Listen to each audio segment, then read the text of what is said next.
What is up YouTube? I'm Galladite74 here, bringing you guys a different type of video today.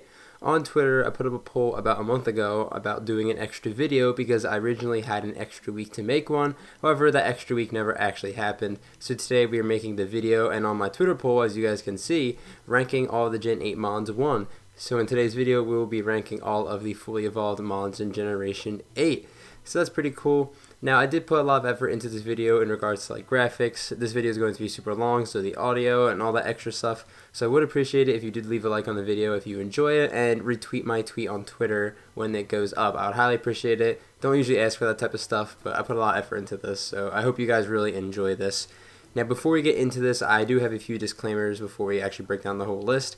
This is going to be a really long video, as I just said, so if you guys are not comfortable, I hope you guys get like in a more relaxed position before you watch. You don't even have to watch it, honestly, it's more of just listening, but I do have some graphics on screen, so if you want to see that, I put some effort into that too. If you watch it in parts, then I guess don't get comfy. I don't know, to be honest. Secondly, this list is my opinion. I feel like I have to disclose that because this is the Pokemon community. Not everybody understands that. Now, why I decided to make a list like this is because this is about draft, not about like the ladder and stuff. I might take a little bit of portions from that, but overall, this is going to be ranking them in draft format. That's big right there, because the list could be very different if I wasn't talking about draft. I have done 2 full drafts at this point and 1 tournament so far in Generation 8. I've gone up against most of these Pokemon at some point, or I've used some of these, so I have some experience with most of these Mons. A few of them I am still a little bit clueless about, but you know, we're still gotta rank them anyway. So I just wanted to let that out there before we got into the video. And another disclaimer is that if there's something like, there's 50 Mons on this list, and if there's something like number 47 and number 48, just know that I could interchange them, honestly. It's not that big of a difference, to be honest. Obviously, something at the top of the list at number like 7 is going to be better than something at like number 15 or something like that. But if they're just one off, don't take it too seriously. It could be very close, and I could have a mixed opinion about it anyway. And speaking of which, there are a few things I am a little bit uncomfortable with on this list. There is one particular Mon that I really don't like the ranking, but I already made the artwork, so I was like, we'll leave it. That and like Hustle Mons, for example, I have a really hard time ranking them just because of how inconsistent they are. And lastly, stuff like Zacian, Zamazenta, and Eternatus will not be on this list just because they are just broken as hell and not allowed in normal standard draft. And I think that's basically it for all the disclaimers. This is going to be a pretty informal video. I don't have a script or anything, so I hope you guys are ready for all that. And oh boy, here we go. We're going to get into this list. Alright, I'm glad I did start recording this and I got to like number 45 and realized that I was taking way too long, so I am going to cut down when I start talking about these Mons a bit. And one more disclaimer I did forget about, that I usually go and check back for audio glitches in my audio because I use Audacity and sometimes it skips audio. And I usually have the time to do that in my normal draft videos, but because this video is going to be so long, I might miss something. So if you just see an audio glitch, just ignore it. It's just going to be there. And finally, there is no Dynamax involved in this list, so I'm not accounting for that whatsoever. But anyway, we're going to get into the list. We're going to start off with number 50, and something had to be last place. Even though every Mon has potential, something had to be the worst Mon in this gen. It is going to be Thievul. Thievul is the number 50 slot and the worst fully evolved Mon in draft for the Generation 8 Mons. This thing I used in my playthrough actually, and I did enjoy it a lot, but admittedly it's not that great. It has 3 abilities, but 2 really. It has Unburden, which is like okay on this Mon, but I don't think it's that great. And it has Stakeout, which actually isn't even available yet, and that's going to be okay when it comes out, but I don't know if it's going to bump it up too much. And the main thing about this Mon that makes it so is that its stats are just pretty bad, to be honest. It's got 90 speed and 87 speed attack, and it's supposed to be an offensive attacker, so those stats are really not that good for being offensive. Its defense is not even that good either. 92 speed F is its highest stat, and while that's okay, it can usually take 1 hit, it's not really something to write home about. And to add on to this as well, there is a Mon called Liepard that exists that is basically better than this thing in almost every single way. Thievul has a little bit more speed F than it, but overall, Liepard's better in basically every regard ever because it's faster, it hits just about the same, and it's got Prankster, which is such a better ability. And you would think, oh, Thievul's got a pretty good move pool on the physical side. It gets stuff like Knock Off, it gets the Fang moves, it gets Crunch, it gets Play Rough and all that stuff, but its physical attack's really bad. And on the special side, it doesn't really even get much. It does have Parting Shot and U-Turn, which is kind of nice, but it's not that great. And overall, I do have Thievul. It has to be the worst Mon in Generation 8. Moving to 49, it is going to be a Galarian Stunfisk. I think Stunfisk, the original form, is okay. It's a lower tier mon, of course. It's not going to be great, but the other one's going to be a little bit better than this form in my opinion. The only really good thing about this mon is the Steel and Ground typing. That's a pretty solid typing overall. It gets 81 attack, which isn't great, but it is supposed to be a little bit more defensive. 109 HP and 99 defense is pretty solid overall, as well as 84 Spit F, so you can do something with that. But the problem is two things, well, a lot of things, but two main things. One, I realized this the first time I was recording, you don't get Steel Stab at all on the physical side, which is pretty bad. You do get Earthquake, but that's okay. And two is that there's a lot of different Steel and Ground types out there already, like Excadrill and Steelix, who are just so much better than this thing. And it's not really worth trying to draft this thing. If you're going to draft it, just go for Steelix or Excadrill. If you really need a budget Steel and Ground type, I guess this is here for you. But otherwise, I'd go with one of those mons. It does get rocks, which is pretty cool as well. It doesn't have really a useful ability in draft. Maybe on the ladder you could do something with Mimicry, but otherwise, not really seeing it doing too much here. Number 48, and this one really hurts me because this is one of my favorite new mons in this whole generation. It is Ice-Q. Ice-Q is so... it's not that good, but I love it. Look at its square face. It's so adorable. But this thing has a unique ability called Ice Face, in which if you get hit by physical attack, you take 0 damage and your face breaks, making you a lot faster and a lot more frail. Now this can be useful because Ice-Q gets Belly Drum, and if you Belly Drum on a turn where they hit you with a physical attack, you'll be at +6 and you'll get a bunch of speed because you're really fast after your Ice Face breaks. And then you can attack stuff with ice moves, water moves, you get Head Smash, which is insane, Iron Head. It gets okay coverage. Now that all sounds all good and dandy. Now there's a big flaw in this. It's not like Disguise where it acts on the special side as well. You can get hit on the special side and your Ice Face doesn't break. If you want to run a Belly Drum set, which is really the only good set on this mon, you need your Ice Face to break. And a lot of your opponents in drafts know your Ice-Q's coming, so you can just easily attack it with a special attack and it'll just knock it out that way. Ice-Q might be able to get 1 or 2 kills if your opponent plays bad around it, but it's not too hard to play around, and that's why this thing isn't that great. Again, I love it, but it's not that good. 47 on the list is going to be our rodent of this generation, is going to be Greedent. Greedent has somewhat respectable stats. It's got 120 HP, which is pretty good, 95 defense, and 75 Spit F. That's pretty solid overall, and 95 attack, which, that's whatever. Now, this thing also gets Belly Drum, which is pretty interesting. This thing is hella slow, and unlike Ice-Q, cannot get fast in any way unless it's under Trick Room.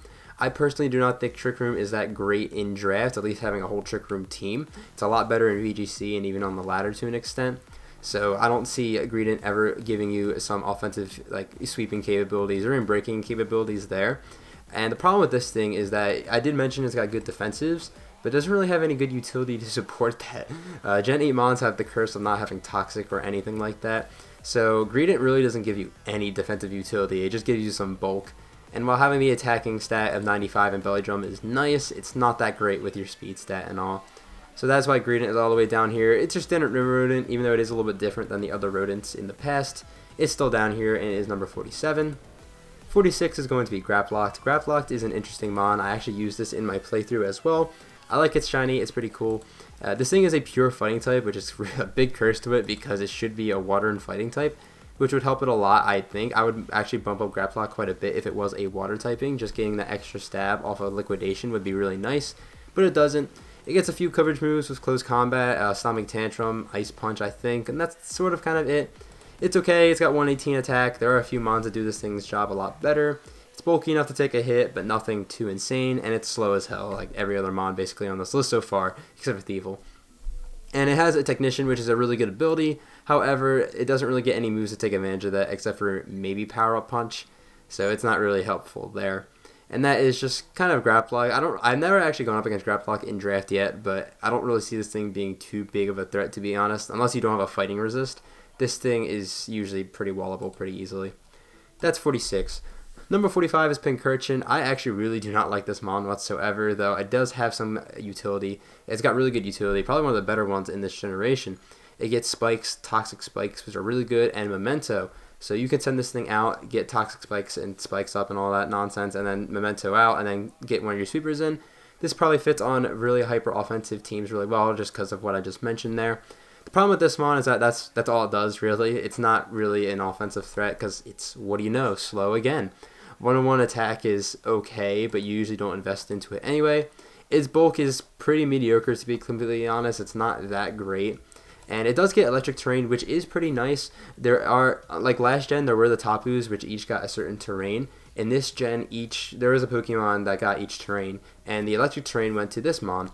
And it's, again, pretty useful. You could put this thing on a team, slap it, and then get spikes, T-spikes, and all that stuff. But otherwise, this thing really doesn't do anything else, and that's why it is pretty low on the list. There's also just general better Mons you can draft overall as your electric type, and that's why it is down at number 45.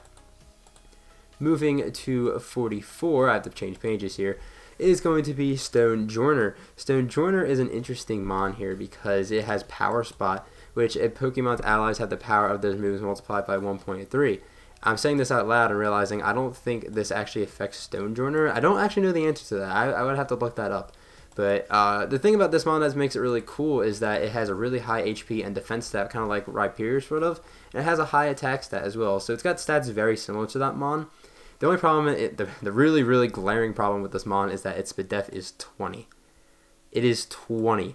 That is so bad. And the rock typing isn't that great defensively to even begin with. So using this thing as an offensive attacker is probably your best bet. And even then, its 70 speed stat isn't that great. This thing does get rock polish, I do believe. So maybe you could do stuff with like rock polish, edge quake attacking, and then heat crash maybe, because it does get that. But otherwise, people can see that Stonjourner and draft and prepare like any special attack, really throw it on them on. I was looking at Cinderace one time, and Cinderace, I put some move on it. I forget what it was. It was like a special attack. I think it was like Mud Shot or something like that to an offensive Stonjourner, and it almost killed, which is just stupid. But it's got potential, but I don't think it's going to be that great in draft just because it has that really, really bad SpDef stat overall. 43 is going to be Dubwool. Dubwool is an interesting Mon here. It gets a really good ability in Fluffy, and it's got decent stats overall, nothing great, but they're like pretty even across the board. 72 HP and 100 defense is what we're going to be mainly looking at, because Fluffy, if you don't know, you take half damage moves from contact moves. You do gain like a fire weakness, but that isn't that bad if you build around it correctly. And there is a new move in this generation, and that's the only reason why Dubwool is even remotely not 50 right now, and that is Body Press. And this thing also gets Cotton Guard, so if you can get up to +3 defense or even +6 in 2 turns and start firing off body presses, they're going to be doing a lot of damage really fast. And a lot of Pokemon can do that, but I feel like Dubwool with Cotton Guard can just do that pretty nicely as well. And I felt like it was worth putting it up a little bit, somewhat not 50 on the list basically. Again, this is one of the Gen A Mons that doesn't get like Toxic or anything, which would be really helpful on this Mon. It gets stuff like Facade, Double Edge. Its move pool really isn't that great. It does get Thunder Wave, which can be a little bit annoying to prep around sometimes. But overall, its move pool is really bad. Its stats are okay, but Fluffy is a good ability, and Body Press along with it, with Cotton Guard, I could see some potential with that as well. That's number 43 on the list. Alright, so for number 42, I did decide to get a little wild with this pick. I have Cramorant up in this slot. Cramorant is a pretty goofy Pokemon. I really like this thing, even though it's pretty goofy. It's pretty bad overall. If you asked me in the first week of Sword and Shield where I'd put this, it'd probably be last, if not second last. Cramorant's stats are pretty bad overall. Water and Flying is just an okay typing. Its move pool's kind of whatever. At the beginning, it did have Defog, and it still does, of course. And at the beginning, it was really nice to have that, so I guess you could see some value in that. But why is this thing at number 42 and not basically last? There's a reason. Gulp Missile. That is Cramorant's signature ability, and basically what Gulp Missile does is if you use Surf or Dive, mostly Dive in draft, you get an Arrokuda in your mouth, and you do your normal Surf damage and all that good stuff. But if your attacker hits you, and for godforsaken reason you live, you hit them with the Arrokuda and go back to normal form. That Arrokuda does 25% of the opponent's damage. That is some really good chip overall. And I'm only in more awe just because Scion in the PTL drafted this thing of the Go Crusaders, and he brought it a lot, and it put in some work some games. It was kind of intense to watch that, to be completely honest. And if you're under half, instead of getting Arrokuda, you get a Pikachu. And it's the same thing, but you paralyze your opponent as well, and that's just really valuable in some scenarios. And that's why I have Cramorant up here, solely for its really goofy but somewhat decent ability overall. It is kind of gimmicky, but if you can use it well, it can get you pretty far in some games. But we're going to move on to number 41. This is like my least confident pick. This is what I meant earlier. This is Mr. Mime Galarian form. I'm not sure where to put this thing on the list, to be completely honest. I have gone up against it in draft. It is on the channel. And I decided to put this on because it is similar to Mr. Rime, and it has a nice ability in Screen Cleaner, which is really nice if your opponent is going for like screens offense. Ice and Psychic is pretty good offensively, and the only reason I put it up on the list originally is because it has 100 speed, which is pretty solid overall. 90 speed attack is kind of whatever, but if you're hitting things super effectively, then that is well enough to get by. It gets good coverage moves, it's got a good move pool in general overall, and it gets rapid spin as well, and with the introduction of heavy duty boots, that could be really useful to have a nice fast spinner on your team. Again, I don't really know what to draft it, but I really felt like it was worth mentioning this Mon because it's not a fully evolved one, but it's still solid enough to be on this list. Moving on to number 40, I'm going to put Colossal at number 40.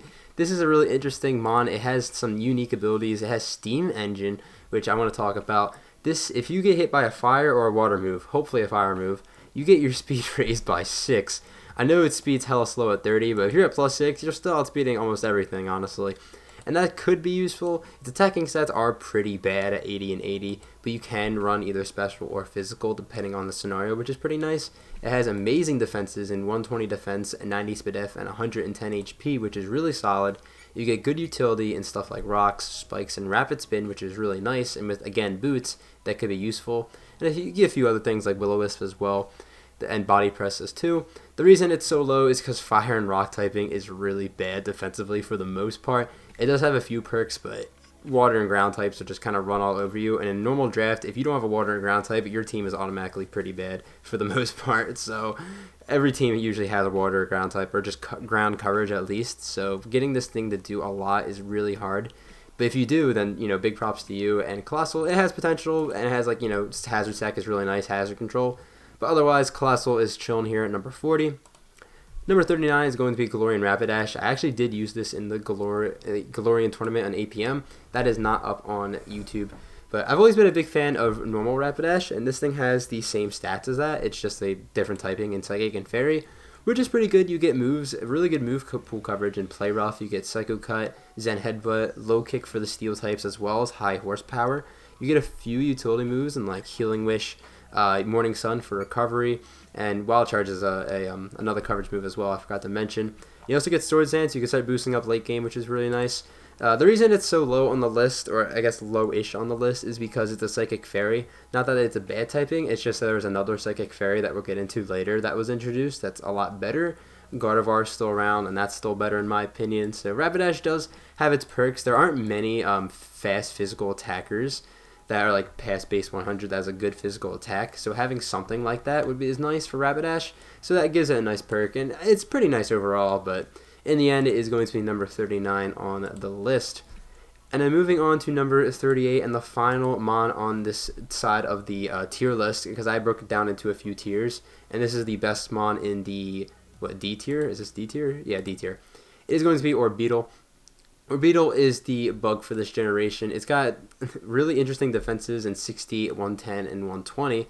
Really interesting because most of the standard Route 1 bugs are going to be offensive, kind of bad offensive, but this one's more defensive. It's pretty cool. It's got Frisk, which is a really good ability overall. It's got great utility moves in Recover, Sticky Web, which is really nice, Reflect, Light Screen, U-Turn, a whole bunch of different things, Trick Room. It's got a solid speed stat of 90, which isn't bad. It's not good, but I think Orbeetle should be, and that's sort of speed range, and I think it really helps it out in that scenario. And it gets Body Press if you want to run the Iron Defense Calm Mind Body Press Recover set. Oh boy, that is living hell. But God, if you get that off, that is going to be amazing. It also could be a stored Power Sweeper if your opponent does not have a Dark type. This thing, once it starts setting up its defenses, it's kind of hard to break through. Bug and Psychic is only okay defensively, but it's not awful either. Psychic typing really helps this thing out in my opinion. And that is just Orbeetle in a nutshell, and that is going to be it for the D tier of Mons. Pretty interesting list of Mons here. I probably talked about these for way too long because the C tier and B tier have a lot of Mons as well. But I'm just gonna shut up and we're gonna head into the C tier. Alright, so we are moving on to the C tier. I have decided at this point in the video that I don't really care how long this video is. It's already going to be long, so really who really cares for a time limit at this point. Number 37 is going to be Eldegoss. I have gone up against this once or twice maybe, and it hasn't been too big of a problem for me, but there's two really good things about this spawn that has it up on this list. It is going to be Regenerator and Rapid Spin. I did mention earlier, and I'm going to mention it again, that Rapid Spin and Defog at the beginning of the generation was really valuable because not everything had Defog, so having a spinner was really valuable. Bulky Grasses are pretty good overall. There's a lot of low tier ones, and this is just one of them. and because it has Regenerator, it does sort of separate itself from the other low tier grass types, so that's why I see some value in this mon. 60, 90, and 120 on the defensives respectively are pretty solid overall as well, so it's not like you're going to be getting OHKO'd by much. Is a good switch into water and ground attacks. You can just leech, heat spam, rapid spin, you get synthesis for recovery. Light screen, hey, I'm reading off moves, unlike Shayquaza, who usually does not do that. But hey, we're going to be reading off moves anyway. The only thing that's really bad about this thing is its move pool is really shallow. Like, I did mention some good moves there, but it really ends there. It gets grass and normal moves for its offensive coverage, and that is it. So this thing is almost never valuable as an offensive attacker, which it's not really supposed to be, but still. It'd be nice to have some types of coverage, like stuff like Tangrowth, who does have a decent amount of coverage as a bulky grass. So it does kind of lack stuff there, but otherwise it is still a solid mon overall. And that's why it's number 37 on the list. Next up for these next two picks, I don't really have much experience with them at all, so I apologize if I butcher anything with these next two mons. 36 is going to be Arctofish. Arctofish is an interesting mon. It is a water and ice type, which is okay. It's not fantastic, but it's alright. And it's got similar stats to Dracofish, except that's a little bit slower. It's got a little bit more bulk, I believe. I think that's what the difference is here. But the reason it's up somewhat high on this list is because it's got Fish's Rend. Fish's Rend is such a stupid move. If you move faster than your opponent, you're just nuking them almost to an extent, which is really solid overall. And you do have a few nice niche moves on this mon, like Freeze Dry, so you can touch water types to an extent, because water and ice coverage is solid, but you are getting walled by them, so you have that right there. You have a few other moves like Crunch, Psychic Fangs, Stone Edge as well. Not all that great, but I'm not including it on this list now, but I really feel like this thing's going to be a lot better once its hidden ability, Slush Rush, is available.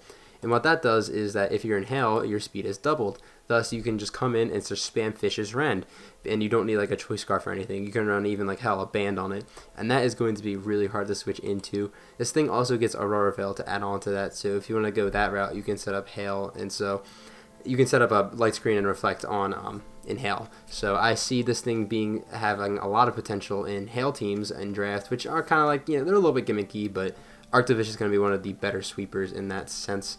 And that's going to be Arctofish on the list. And I said two mons earlier because number 35 is Arctozolt.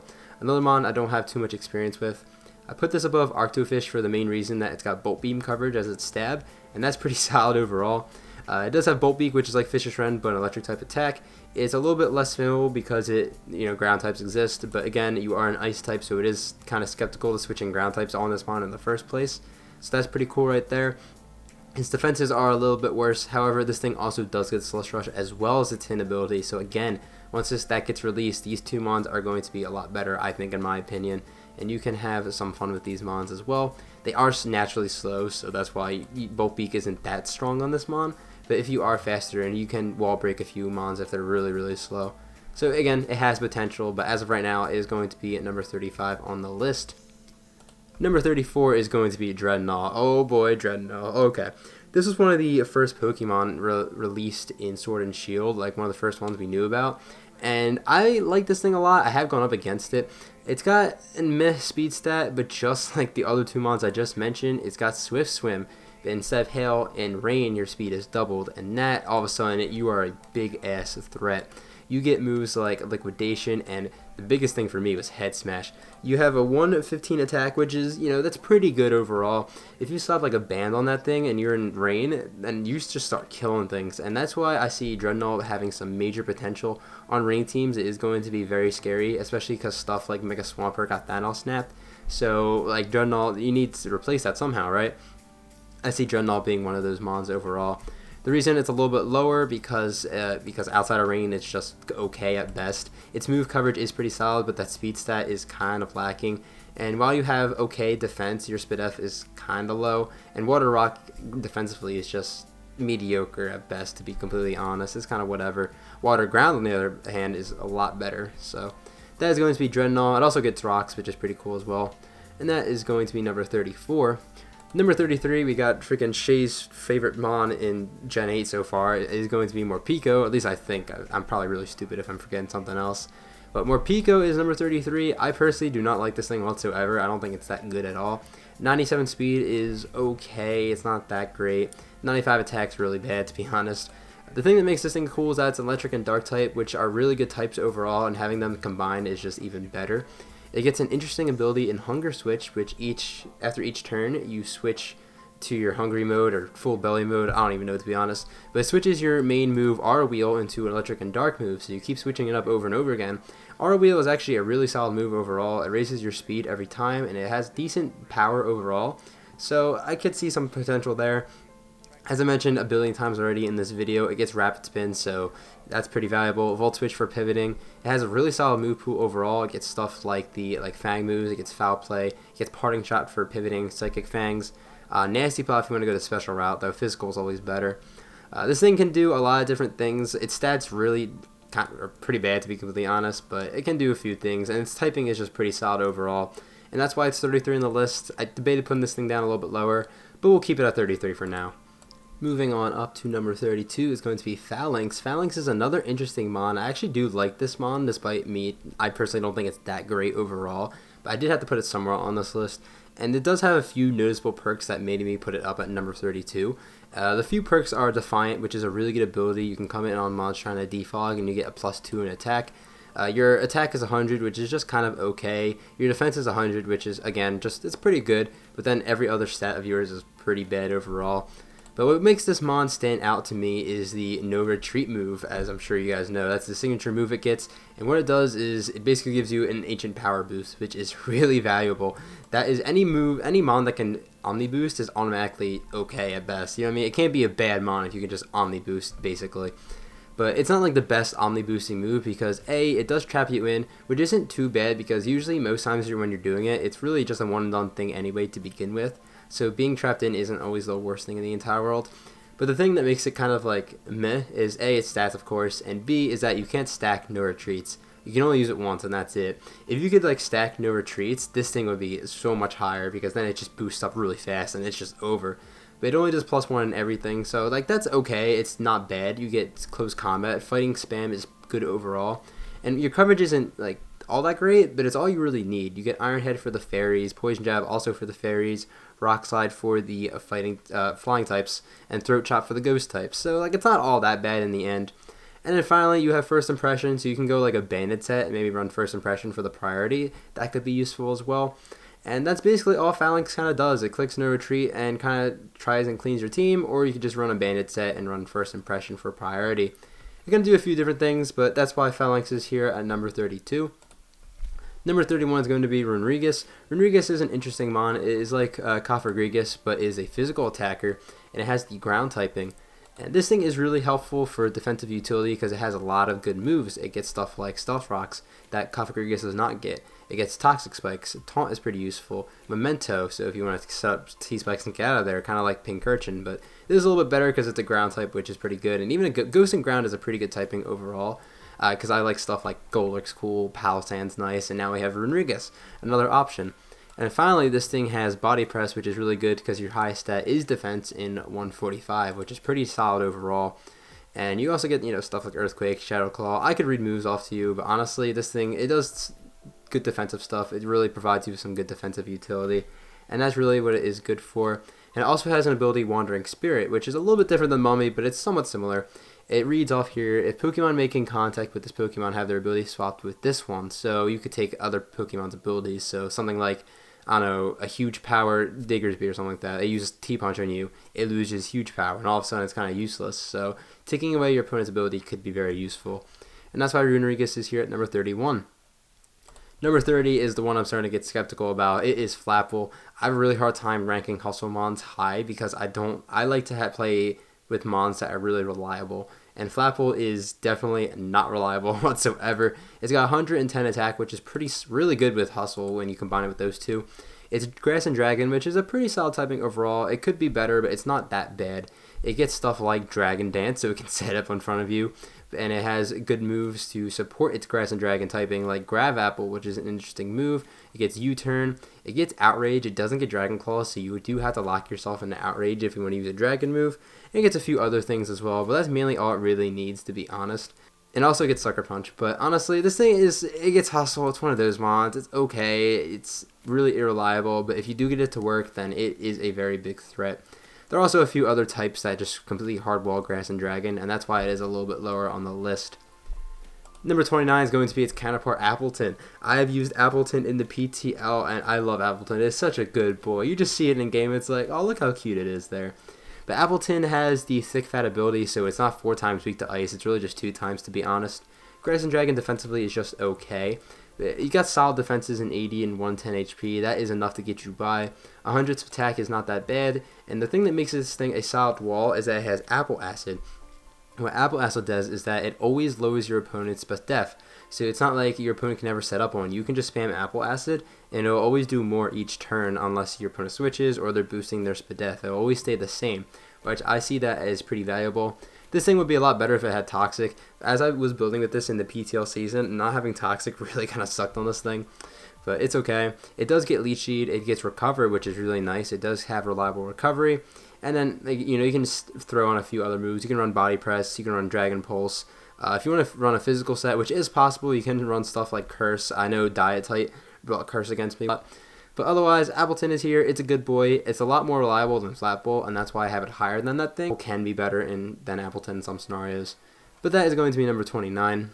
Before I get into number 28, video reminder. Again, I do apologize if there are audio glitches. I just heard one back when I was talking about Appleton, so I apologize for that. Anyway, number 28 is going to be Alcremie. Alcremie is an interesting mon. I really like it in game because it's got like 64 different forms and stuff. You can have a lot of fun trying to get different Alcremie forms in the game. It's really fun to get. My personal favorite is like the blue one. I forget what it's called, but there's a certain one. If I remember, I'll throw it up on screen, but I'll probably forget, to be honest. But Alcremie is interesting. It has a really good ability in Aroma Veil, so you can't get Encore, Disabled, or Taunted, or any of that. Because you have some really good utility moves yourself. You have Aromatherapy. You got both screens, I believe. No, you get Light Screen. You get Recover, another mon with reliable recovery, and then I think I mentioned Aromatherapy already. But this thing's interesting because the reason it's so high is because I feel like Alcremie is going to be good in a Wi-Fi league, but when it comes to national decks, I don't think it's going to be that good. In fact, it's probably going to be bad, just because the lack of fairies is kind of relevant in Sword and Shield so far.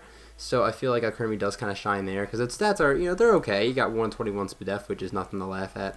65 HP, that's been really annoying to prep for so far. I have prepped for Alcremie a few times, and every time it's been a little bit annoying just because of its stats and just the fairy typing in general. So this thing can be a threat of some sorts if you want to, you know, run Calm Mind, if you want to be a utility mon. It can do a few different things, and that's why I have Alcremie at 28. Moving on to number 27, it's a part of the Mr. Mime line. It is Mr. Rime. I was pretty uncomfortable putting this thing up here this high because I just don't know too much about this thing. I have gone up against it, and Specs Ice Beam was hella scary one week, but otherwise this thing is pretty interesting mon. I do like it despite how weird it looks. I guess we'll stick with the word weird here. It gets Screen Cleaner as well, which is interesting. It hits harder than Mr. Mime, but it is a little bit slower. This thing also can run the Heavy Duty Boots Rapid Spin set, which is pretty useful. It is one of the few Galar mons that can run Hidden Powers, so if you want to go to a National Dex League, you can run Mr. Rime with like Hidden Power Fire, which could be pretty useful.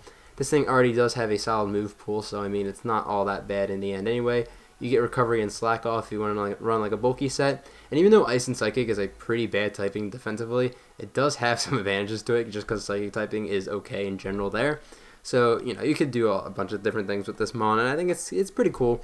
I don't know if I would keep it up at 27 here, but just for right now, it's going to be here at 27. Number 26 is going to be Galorian Corsola. I originally had this thing a little bit higher, but this thing is just a little too passive for my liking. This is, again, an opinionated list, as I mentioned earlier, and I lean a little bit more towards offensive mons than defensive. So this thing's just kind of here and whatever. Ghost typing defensively is pretty solid overall. You're really only weak to Ghost and Dark, which aren't super common. 60, 100, and 100 is pretty good defensives considering you can hold Eviolite, which is the main selling point here. If this thing couldn't hold Eviolite, this thing would be pretty bad. But because you can, you're always going to be taking every hit. You have Rocks for, you know, you can set up Rocks. You have Strength Sap, which is really good for recovery, one of those good moves. Will-O-Wisp to stop any physical attackers. So you do have some nice utility here. You had Haze, so you can't get set up on often. And you can do a bunch of different things. I have seen a Whirlpool set. I actually killed a Ferrothorn of mine before, which is really annoying.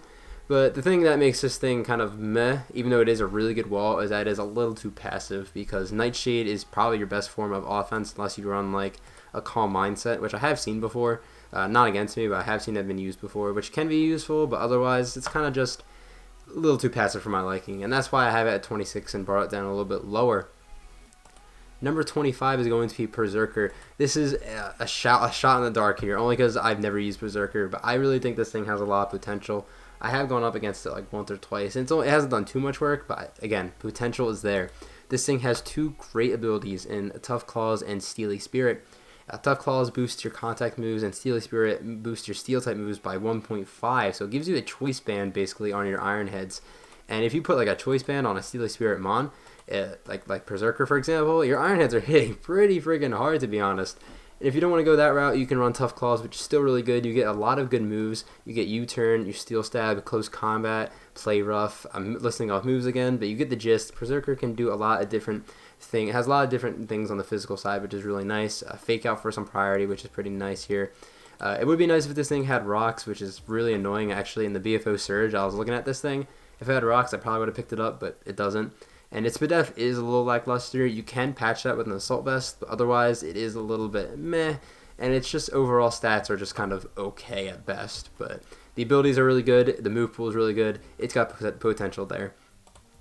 Number 24 is Corsola's counterpart, Cursola, or what it evolves into basically.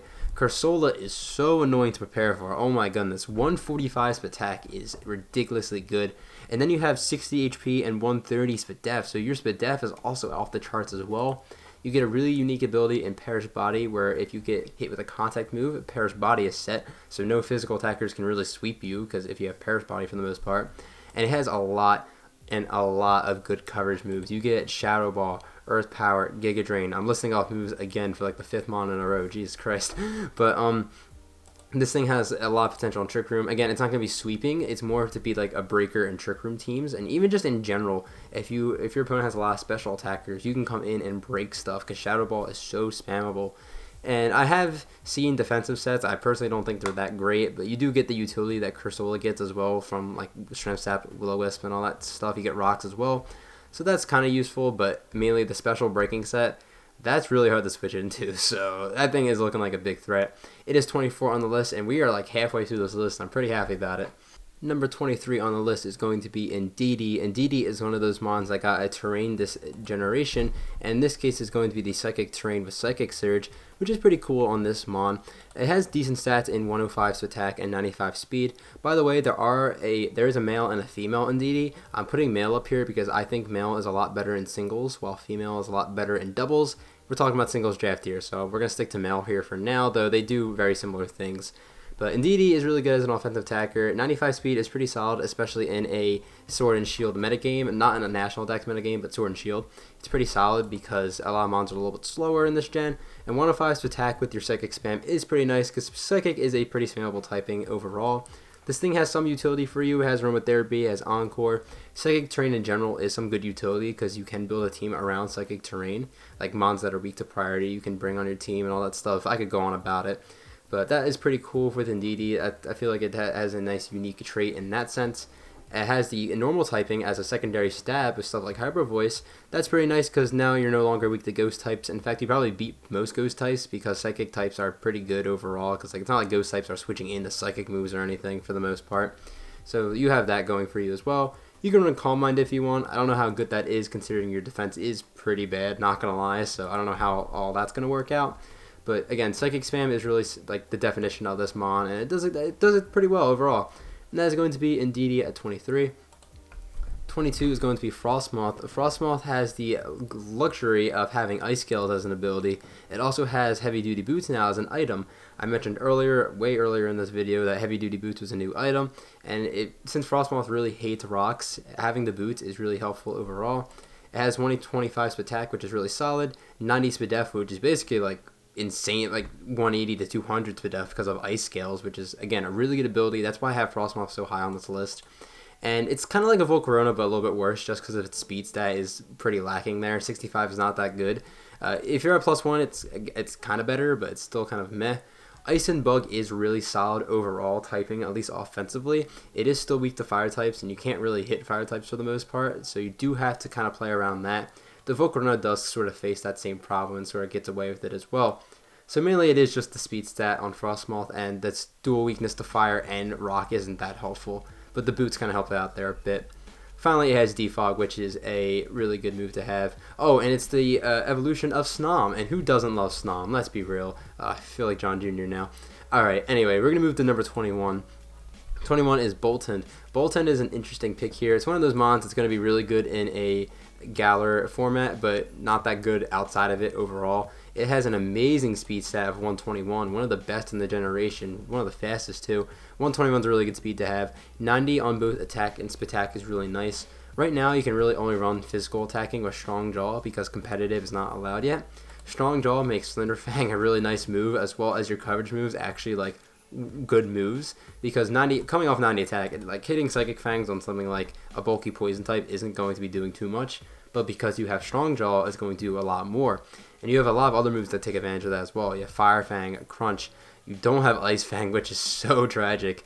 Play Rough you have as well. You have good coverage overall. And Boltund is really good as a late game cleaner if you use it correctly. It's got good coverage, and again, the speed is really nice. And a lot of times you probably can get away with running Adamant and stuff to boost out your damage output.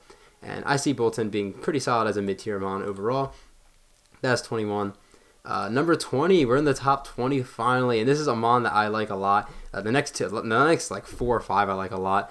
Number 20 is Sandaconda. Oh my goodness, Sandaconda is like the Hippowdon budget Hippowdon. That's what we're gonna call it.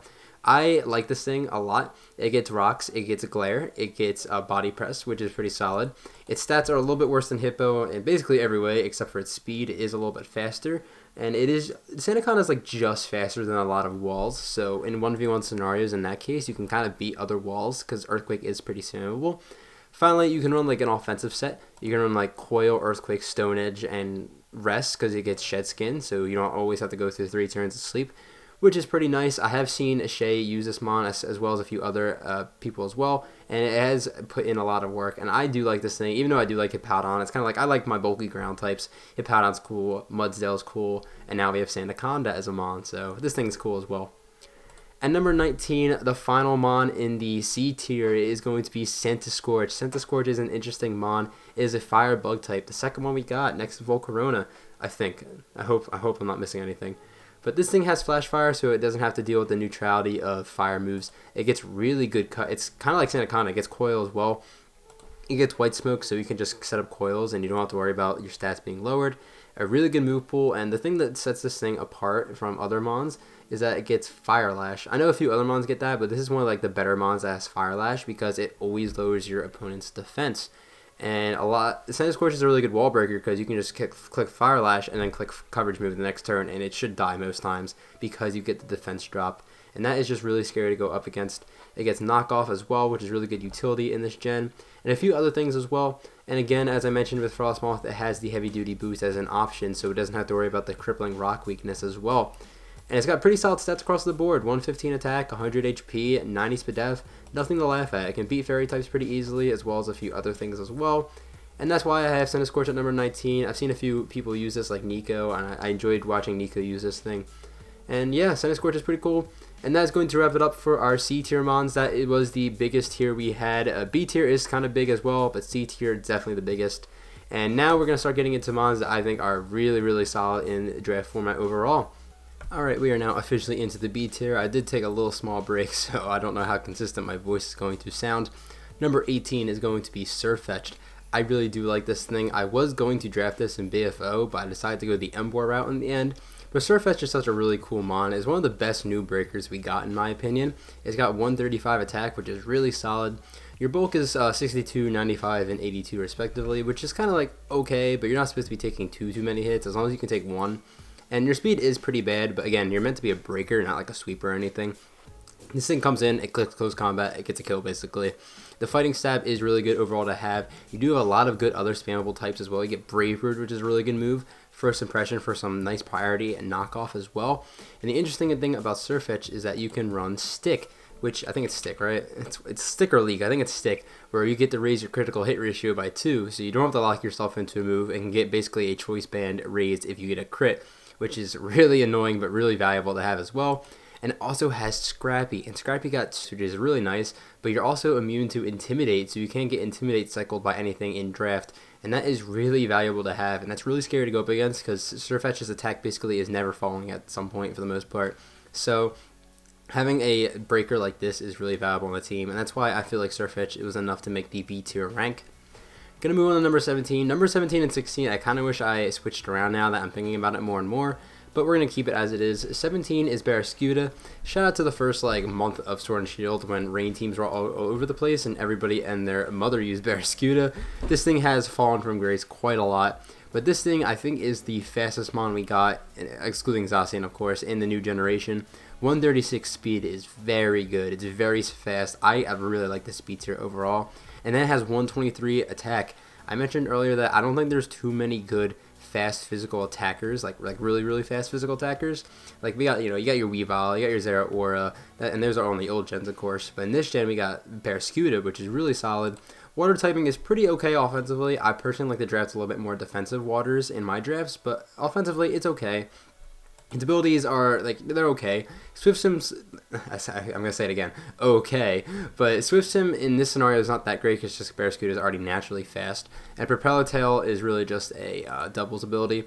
The thing about Barraskewda that's really nice is that you get good coverage moves. I'm not going to list all of them off. You get stuff like Liquidation, Close Combat, because that's a really good move.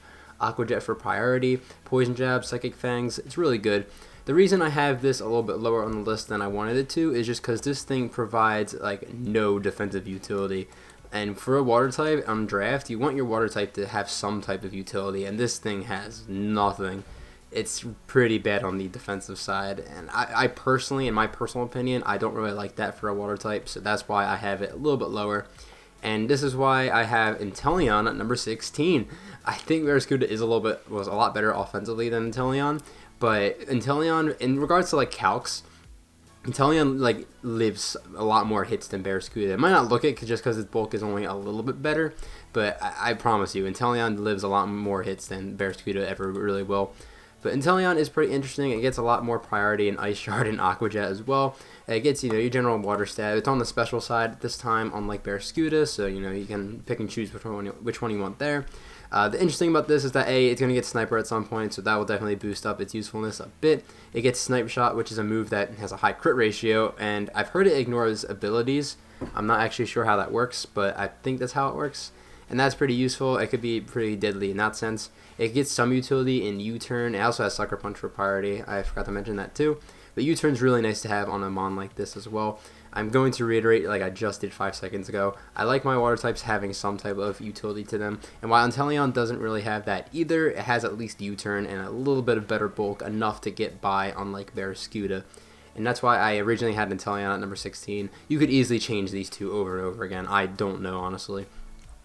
Number 15 is going to be another Hustle Mon, and another Mon I just feel uncomfortable talking about. It is Dracozolt. This is just something I don't know where to put it on the list just because it's Hustle. If you hit your attacks, this thing is really good. If you don't, this thing is pretty bad. Electric Dragon is a solid typing overall, though, which is somewhat nice. It's nice and it's good and bad. It gives you some defensive utility because there's a lot of things you resist.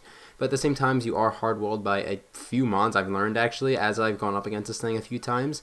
I've actually experienced that this thing is not crazy hard to prepare for, even with Hustle. It does have Bolt Beak, so you do have to be careful. Like, Choice Scarf, Hustle, Bolt Beak, if you hit your attacks, that is really hard to switch into. Otherwise, your other attacks are kind of just okay. It gets Dragon Claw, it gets Earthquake, a few other coverage moves as well, but those are really the big three right there. And everything else is just kind of filler. It does not get Volt Switch, which does kind of suck. That would be a nice move to have on this thing, but you can take what you can get. And it's just, again, one of those Hustle Mons. You don't know how it's going to be. It does have a tin ability in Sand Rush that is going to make it not a whole lot better. It will be better, I think, but it won't be like crazy better because you gotta get rid of Hustle in that scenario. That's going to be Dracozolt at number 15. Moving on to number 14 on this list is going to be Duraludon. Duraludon has made it here on the list. It was one of the other first mons revealed in Sword and Shield. Maybe not the first, but it was relatively early, I believe. But this is a pretty unique mon, honestly. It's a Steel and Dragon type, which the only one is Dialga, and we don't really use Dialga in draft. So having a Steel and Dragon type is going to be new. This thing is really nice as it has a nice solid 120 attack stat as well as 115 defense and 70 HP. And being a Steel and Dragon type, that's a solid defensive type overall, so you do have some defensive utility there. You get Stealth Rocks, which is pretty helpful. A Body Press, if you want to go defensive, you still have some solid damage output. You get both screens, and a new move called Steel Beam, which you can lose half your health and just nuke someone. So on the offensive set, if you have like Choice Specs and you just want to like die for whatever reason, It's like an explosion almost, but steel type, sort of.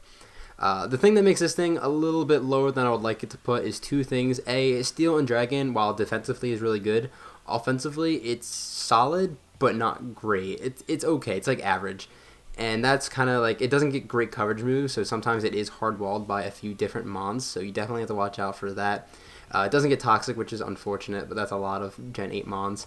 And then its SPDEF is just god-awful. You can run an Assault Vest to maybe take one hit, but it's not like you're going to become a SPDEF wall even with an Assault Vest. So you can't really provide much utility on the SPDEF side, but if you have if your opponent has a lot of defensive, physical attackers, that's what I want to say, Duraludon could have a lot of potential in that matchup.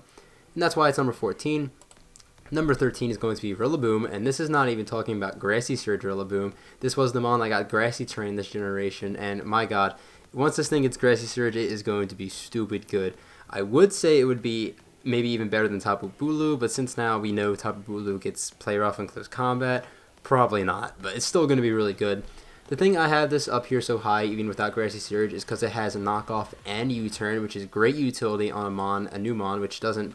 Most Pokemon don't get that in this generation, both of those moves, which is really nice. It gets good coverage, like Earthquake, which until Grassy Surge comes out will be good coverage, Drain Punch, Darkest Lariat. I could keep reading moves because I keep doing that. You have a really good base stat total. You have 85 speed, which is a good Scarf range, as well as just a solid speed in general. Same with Duraludon, I meant to mention that earlier. 125 attack is really nice. And then finally, you have a unique move called Drum Beating, which 100% chance to lower your opponent's speed by 1.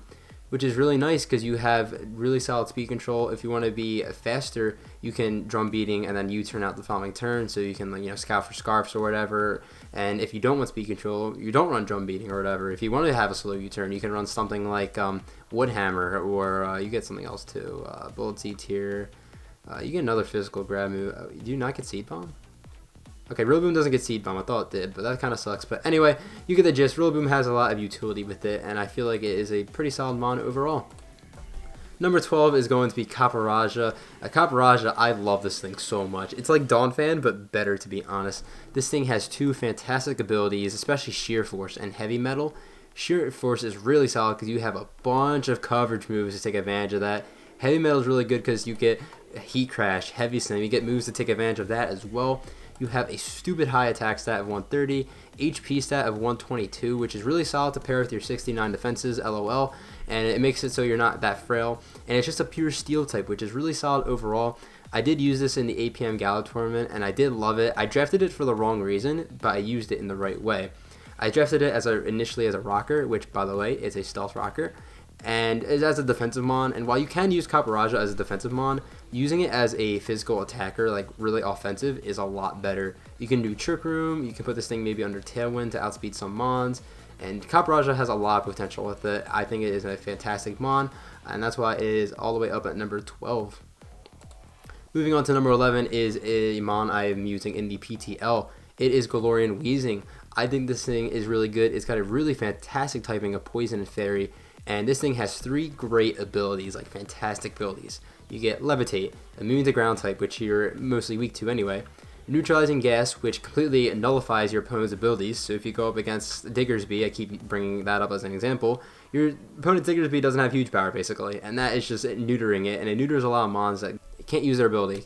And it finally has Misty Surge. It is the Misty Terrain mon of this generation, so you can set up Misty Terrain for your opponent's team. This thing has a lot of great utility. It gets T-Spikes, which is absolutely fantastic. You get Toxic, one of the mons that gets Toxic this gen. Taunt. Strange Steam, which is an interesting move you get, which it's a 95% accurate, but it has a 20% chance to confuse your opponent. That is pretty helpful. You get Aromatherapy, you get Defog, another mon that gets Defog, not many of them got it, so it's pretty nice. And then you get Fire Coverage for those steel types that you don't really deal with otherwise, which is really solid overall. You can run offensive if you want, though I prefer the defensive set a lot. Maybe I could have experimented a little bit more with offensive, but defensive is pretty solid. The only reason I don't have this a little bit higher is because its SPDEF is a little bit lacking. I know SPDEF Weezing is a thing, but I don't think it's that great. And you don't get reliable recovery, so you can get worn down a little bit quickly. That's just me based off using it for a whole season.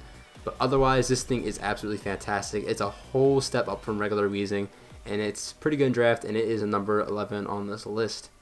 Alright, we are here in the top 10 finally. My voice is absolutely shot and gone, but we're going to try and get through this anyway. Number 10 is going to be Poltergeist. I am a little bit skeptical to put this thing a little bit this high up on the list, but I do think Poltergeist is a really good mon in draft. Even when you expect it to come, this thing is a really big threat. I do know it does get walled by a few different mons pretty hard, like T-Tar and Hydreigon, for example. But if it's not walled by the mon, then it's going to run through you because it's got a really high at 134 base attack. And the thing that makes this thing really good is got one of the best setup moves in the entire game, and that is Shell Smash. This thing gets like the perfect speed for it. 70 speed tier is, while it's not that great, when you have a Shell Smash up, it is really good. 134, again, once you get up to +2, then you're basically killing everything. And although its move coverage isn't that great, it gets Shadow Ball, Giga Drain, and Stored Power, and that's basically it. That's all it needs. If your opponent isn't walling all three of those attacks, then it is going to kill you with one of those three attacks, because +2 attack off a 134 base attack, and Shadow Ball just being spammable in general makes it really good. And it's not like this thing can't be good even without having a Smash up. That's why it's so high up on the list. It doesn't have to have Shell Smash to be really good. I personally think that's just the best set. I know most teams do carry somewhat good priority on their team, so Poltergeist isn't always going to be sweeping, but if you play around that, then it is very scary to go up against. This thing also can be the strength set, bulky set. I personally, again, don't really like that too much, but it is an option. You do have that good recovery in that move, as well as Will-O-Wisp, and just all that good stuff there. But again, its move pool is really not that good, but obviously Shell Smash just makes this thing so good. And that's why you have Poltergeist at number 10. Number 9 is going to be Toxtricity. This is a weird mon for me because I use this in my gameplay, and Toxtricity is one of those things with you would think for me I would always want a guitarist and bass type of Pokemon. And we even have the drummer Rillaboom in the back there. I love the band in the game so much. I forget what they're called. But Toxtricity is just kind of like a mon to me. It's okay, I like it. I personally don't think its stats are that great. Its attack's 114, which it's okay. But it has a really good ability in Punk Rock. I can't believe it's called Punk Rock. It boosts its own sound-based moves by 1.3, so basically a free Life Orb, and then you can add a Scarf on top of this, and then it starts to hit things pretty hard. It's got pretty solid coverage despite being completely walled by ground types. It has Volt Switch for pivoting. It has Boom Burst, which is just a really good move in general. It does have Overdrive, which is a new electric move that does take advantage of Punk Rock. And then you don't always have to run poison coverage. You can run stuff like Hex or Snarl to hit ghost types or whatever, respectively. And then finally, on the 1 form, you can actually run Shift Gear, which is a pretty solid set overall to raise your speed, so you don't have to force yourself into a scarfing situation. And then you can run even a physical set if you want with the +1, or you can continue to run special moves. It can do a few different things. I'm not a big fan of its stats, and I did use it in the APM Gala tournament for a bit. Wasn't a big fan of it. But going up against this thing always seems to be just a little bit of a threat and just a little more annoying than it should be, and that's why it is number 9 on this list. Number 8 is going to be Grimmsnarl on this list. That's currently an OU right now. Yeah, Grimmsnarl is number 8 on this list. This is a mon, at first I hated this thing, looking at it. I hate its design and everything. Now, I still don't like its design too much. I really feel like its Gmax should be its actual design, but smaller. But hey, Grimmsnarl is actually a pretty solid mon overall. It does a lot of different things. It has 3 abilities, 2 of them really good, Prankster and Frisk. Prankster's probably the better ability, to be completely honest, but Frisk has its uses here. The thing that makes this thing so nice is that, well, Prankster, of course, you can set up screens because you get a lot of good utility moves. Screens, Taunt, Trick if you want to go that route, Trick like an Iron Ball, as I know Ethan did that against me one week. You get a few other things as well. And then you have solid bulk with that as well with 95 HP. Your 65 and 75 on the defensives isn't great, but you can usually live a hit, especially if screens are up. You're definitely living a hit. Dark and Fairy are 2 types are really good to have on your team. And then finally, you have 120 attack and a load of coverage moves. You have Spirit Break, which is a new move that always lowers the special attack of your opponent, so you don't have to worry about special attackers too much all the time. And then you just get a bunch of moves. I'm not going to list it. This thing's move pool is insane. You can run a bulk up set, and you can always get your bulk up because of Prankster, and then just start clicking buttons. It's got really good priority in Sucker Punch as well. It's one of the better Sucker Puncher users. So that's Grimmsnarl. It's got a lot of different things you can do on a team, and that's why it's all the way up at number 8. Number 7 is going to be the Hat. Oh my goodness. I remember when this thing used to be able to Dynamax early on. This thing was scary. Hatterene is number 7. It's got a fantastic ability in Magic Bounce, one of the best. And this was the Psychic Fairy type I was referring to all the way earlier. This is Psychic Fairy is a pretty good typing overall. You have 136 attack, which is really solid. You are slow as hell, which is different than Gardevoir. This thing does separate itself by being a lot slower, but a better Trick Room user, which is a thing, and it has better bulk. 57 HP isn't great, but 95 defense and 103 speed def is pretty solid enough to the point where you can take most hits. And this thing, late game, if you save it, you can set up a Trick Room and then start spamming attacks. It is one of the many fairy types that got graced with having Mystical Fire, so it can touch steel types, which is really relevant. And again, it has enough bulk to usually live most steel type attacks anyway, so that is really helpful there. And finally, it does have some utility in Nuzzle as well as Healing Wish, so if you want to go that route, you can, and Run with Therapy. So this thing can do a bunch of things for your team. Psychic Fairy is a pretty solid typing overall. It can wall break with 136 attack. It has a lot of potential for it. And we're going to move on to the final Tier B Mon. I almost put this in A. I really wanted to do this. It is Obstagoon.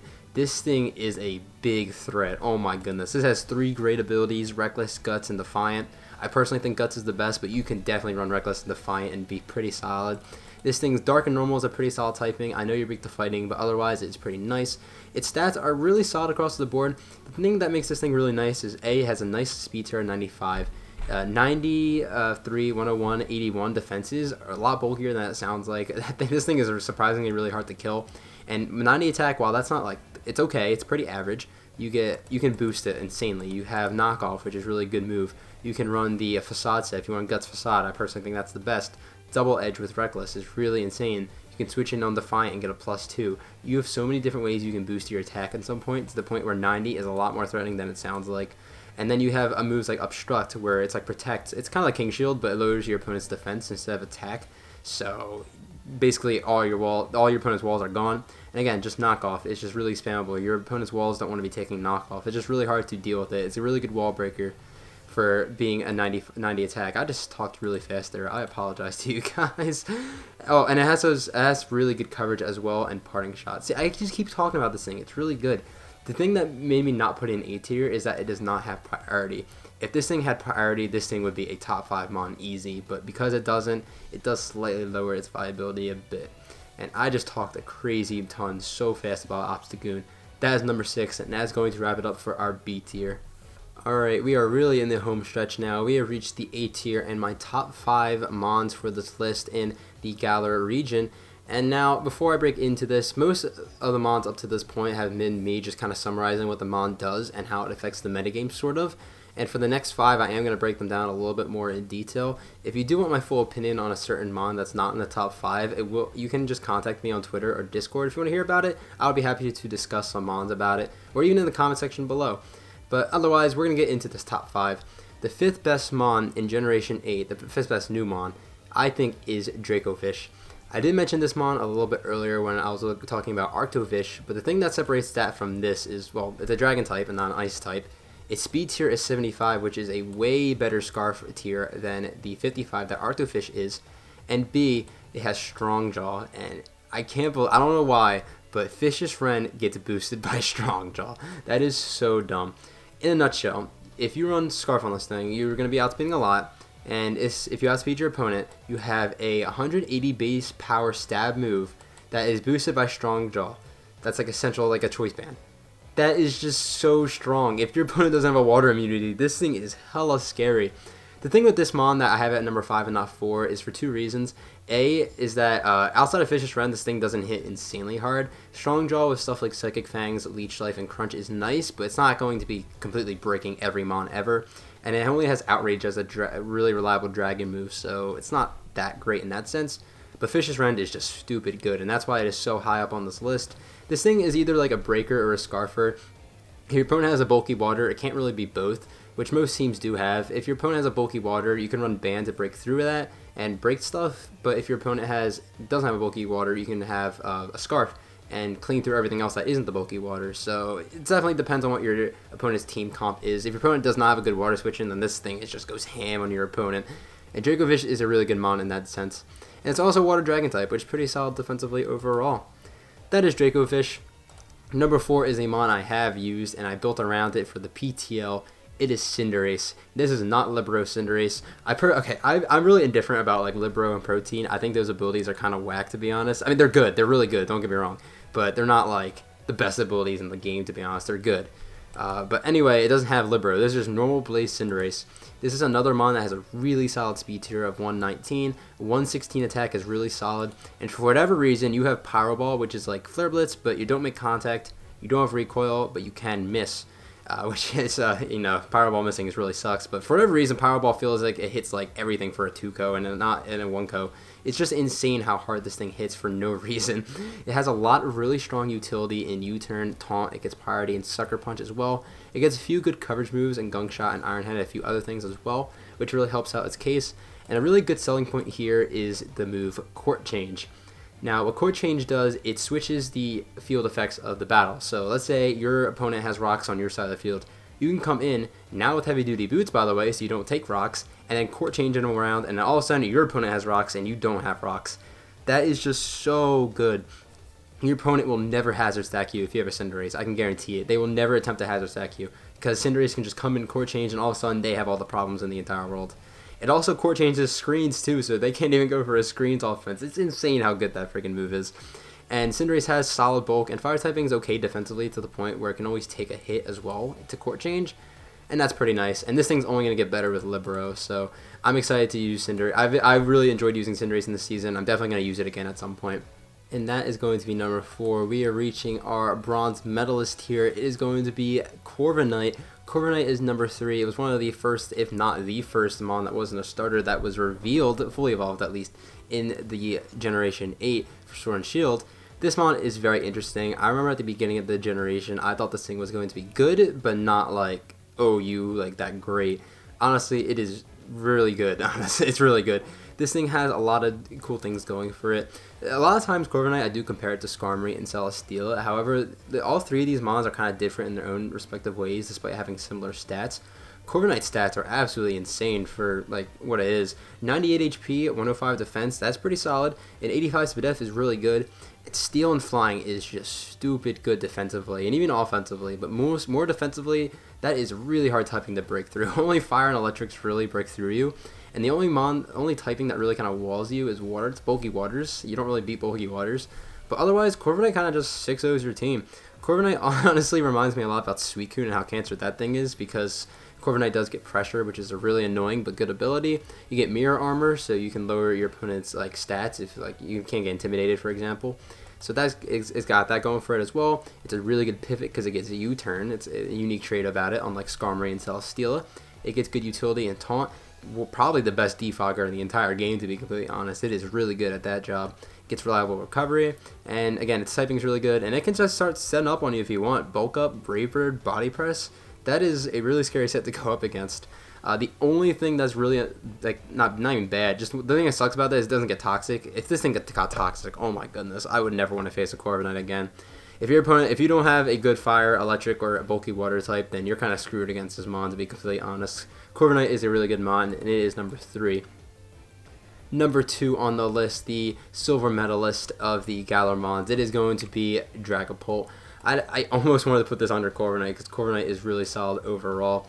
But Dragapult is really good because it can do so many different things. Maybe it's a little bit biased because I like its stat distribution a lot. 120 attack, 100 attack, and 142 speed. That's the fastest mon we got this gen. That is just insanely dumb. And then it also gets Infiltrator, which is one of the best abilities in the game, to be completely honest. I like to play with substitutes. Dragapult, you can't play with sub with Dragapult. It's just really good there. It gets Dragon Dance, which is already a good move in general. You get an insane physical move called Dragon Darts. Where's that on here? Dragon Darts is a really good attack because it hits twice, so you don't have to worry about sashes ever. And it's basically a base 100 move that hits twice. It's pretty good in doubles as well, but in singles we're talking about here. You can play a pivoting role and U-turn. Dragapult has like 6 different sets you can do. You can do special specs. You can run Scarf. I don't like Scarf that much. Band, Dragon Dance. You can run Hex, Will-O-Wisp, and with sub and disable. That's really annoying to go up against. You get Fire Blast for coverage. You get like Thunderbolt as well. T-Wave, it can be that. Dragapult does so many different things, and in draft, I feel like having the ability to have a lot of versatility is really valuable. And I knew Corviknight does that, and a lot of different mons on this list do, but Dragapult is one of the best at it, and that's why I have Dragapult at number 2. And then finally at number 1, it's S tier. I didn't mention that it wasn't going to be on the list, so it is going to be on the list. It's pretty obvious, let's be real. Number 1 is Galarian Darmanitan. This thing is just stupid. This thing is just dumb, man. I know some leagues ban this thing. I don't very mixed about it, but I don't know. A lot of people have mixed opinions about regular Darmanitan. I think regular Darmanitan is phenomenal, and just having Galarian Darmanitan even better. insane. Let me talk about this mon real quick. Guerrilla Tactics is its ability. You can also run Zen mode, which can catch your opponent off guard, but Guerrilla Tactics is usually a little bit more reliable. This gives you a free choice band, but you can lock into only one move. If you think about it, normal Darmanitan and even this Galorian Darmanitan usually only clicks one move anyway. It usually runs a band or a scarf. So not only can you run another band on it and get an extra boost on your Ice Stab, which is really good offensively, you can run Scarf, which is basically a free Dragon Dance, and you can click any move you want. And that's just stupid. I know that this thing is a little bit hindered by the fact that defensively it's kind of bad, and Ice typing isn't great, and you're weak to rocks, but you do have 105 HP, so if you're not taking a hit super effectively, you can take a hit most likely. 95 speed is a really good speed, and you already have 140 attack. I didn't even bring that up. You already have 140 attack to start with, and then you just add on Guerrilla Tactics and either Band or Scarf. Boy, your opponent's in for a really hard time. I know I was just talking about versatility, and Darmanitan really doesn't do too much except for one or two different things, but my god, does it do that job insanely well, and I really want to draft this thing, and one day I will draft this thing. That is going to be it. That is number 1 on the list. I just ranked off every fully evolved mon in the new generation. I am very tired. Oh my goodness. And that is going to basically wrap it up for this video. I can't believe we just got through an hour basically of that. I really hope you guys enjoyed that. I do apologize. I know long videos are really demotivating to watch sometimes just because of how long they are. But I had a lot of fun making this despite how long it is, and I really hope you guys did enjoy it as well. If you guys do want my full opinion on a certain mon that wasn't in the top 5, because I didn't fully break it down, it was more of just summaries, then I will happily be in contact on Twitter, the comment section below, on Discord, or whatever. I'd be happy to talk about a certain mon with you if you would like. And I would like to hear about what your maybe like top 5 list is for this generation. I personally think like the top like 5 are pretty far off from like the rest of the list, but that's just my opinion. I like to hear it from your guys. I do apologize if there's any audio glitches in this audio. I haven't gone back, and I'm probably not going to go back. Can't really be asked. It's just a lot to listen to.